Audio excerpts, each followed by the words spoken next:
finais aí.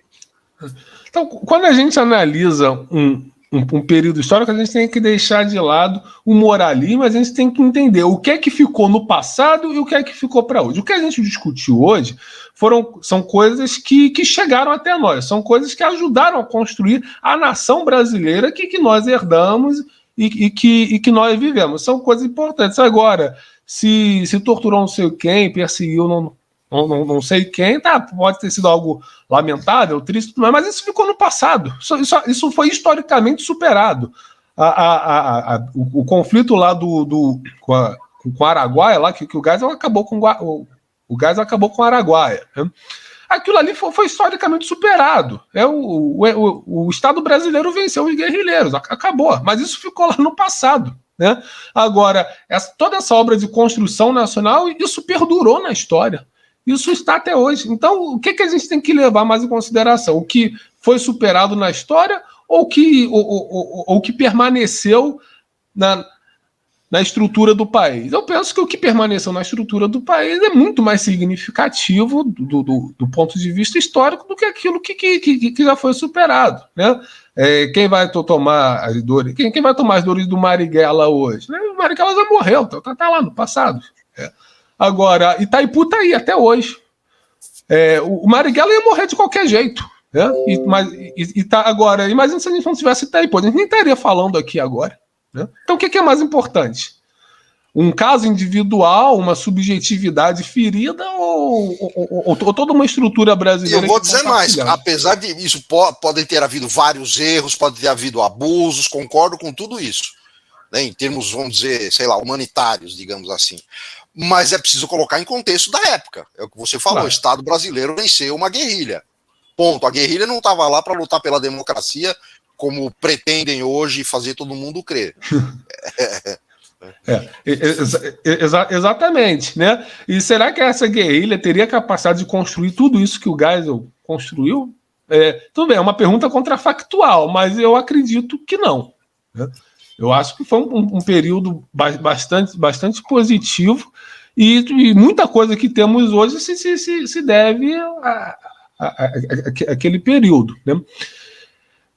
Então, é claro, ninguém precisa reverenciar o Geisel, colocar uma foto do Geisel na casa, nada disso, mas eu acho que o reconhecimento histórico, a justiça histórica deve ser feita. Né? E aprender com isso, né? Aprender com isso, até mesmo para termos referenciais. Porque o que está faltando hoje é referencial. Né? O comandante falou uma coisa muito interessante, que o Geisel não seria eleito hoje. Mas já que o que temos é uma democracia, então precisamos conhecer quem foram os nossos grandes líderes, o que eles fizeram, o que eles almejavam, qual era a visão deles, até mesmo para a gente cobrar dos políticos de hoje que tenha um nível parecido, que faça jus a esse nível que o Brasil já teve. Né? Porque olha o que foi a eleição desse ano, uma completa vergonha. O que é que se discutiu efetivamente de estrutural, de importante? Absolutamente. O que é que os candidatos tinham a apresentar de importante? Absolutamente nada. Então, quando a gente sabe quem foi um Geisel, quando a gente sabe quem foi um Getúlio, quem foi um Juscelino, quem foi um Médici, a gente olha para esses políticos de hoje e fala assim, vem cá, os caras no passado, com muito menos recursos, com muito menos estrutura, fizeram uma infinidade de coisas. E hoje que a gente tem mais estrutura, tudo mais, por que a gente não consegue nem conceber algo melhor? Né? Então, acho que a gente precisa conhecer o passado também para aumentar o nível de exigência da classe política atual, para a política não se resumir a futilidades, a puxão de cabelo, essas palhaçadas todas que a gente tem visto. Né? E o Geisel é uma referência. Quem é brasileiro e quem gosta do Brasil certamente vai ver no Geisel uma referência permanente de construção nacional, de desenvolvimento econômico, de altivez diplomática, de autoestima nacional como um todo. Né? Lembrar pelo símbolo do governo Geisel. Né? O símbolo do governo Geisel era o Brasil e do centro dele partindo vários raios, dando a ideia de integração nacional. É essa a ideia, é esse ideário de Brasil, de um Brasil forte, de um Brasil integrado, de um Brasil desenvolvido, de um Brasil potência, né, que nós devemos buscar hoje. Felipe, eu quero te agradecer aí, agradecer o Cabaé pela live de hoje. Eu acho que foi excelente. Eu acho que é uma reflexão que tem que ser feita sobre o Brasil. Tá? Eu acho que cada um a seu tempo, cada um a sua maneira. Getúlio, Juscelino, o Castelo, Geisel, cada um procurou colocar um tijolo. Eu tenho muito medo que o excesso de liberalidade nos leve de volta à barbárie.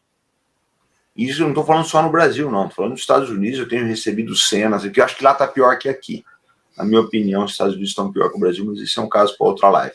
Então, eu vou deixar para você, gente, tem diversos livros aqui na descrição, tá? O excesso de liberdade, comandante, está gerando a libertinagem, que é outra coisa. Exatamente. Eu tenho medo da gente retrair para a barbárie. A gente corre esse risco. Mas eu queria também pedir para vocês se inscreverem no blog Velho General do Albert Cabaé. Vamos fazer a inscrição lá, tá? Vale a pena, os artigos são de excelente qualidade. E o canal Brasil Independente do professor Felipe Quintes. Felipe, você está com o seu livro aí? Tá fácil aí para gente?